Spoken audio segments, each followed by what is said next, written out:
Hello, in this short video, we'll be covering how to set up multiple work order numbering series for Kanban, preventive maintenance, or customer orders. The overall concept is that maybe I'm running a manufacturing facility and just pretend this represents a work center and my ability to do the work. Now I have a series of customer-driven orders that I want to effectively place inside of the bucket.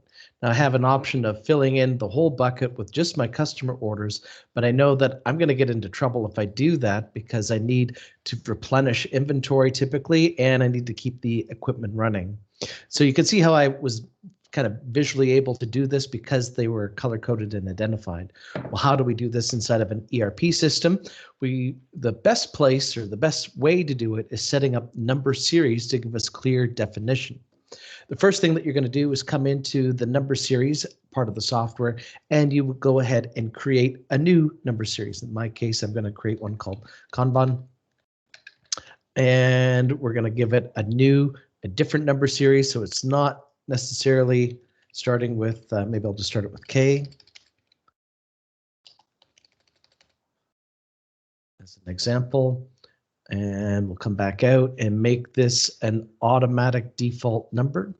So then after this is created, we have to associate it to our work order. So we're going to come into our work order and just back out. So this is my work order or my release production order. I'm going to come into this work order here. The three little dots will open up the window where I can see my numbering series. This one is the default. What I'm going to do is go to this related area and get into this section called relationships. So the relationships give me the ability to connect the number series that I already created. So I'll go ahead and create that and back out.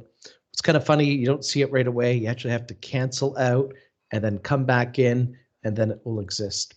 So now that I have two different number series, I'm able to go ahead and when I create a new order, I can come in and select the new number. So this is going to be a Kanban order. So instead of starting with a W, it's going to start with a K, and therefore I'll have the visibility that I need to separate and organize and schedule appropriately. If you like what you saw so far today, please check us out at voxism.com for upcoming webinars with your host, Manufacturing Mike. See you soon.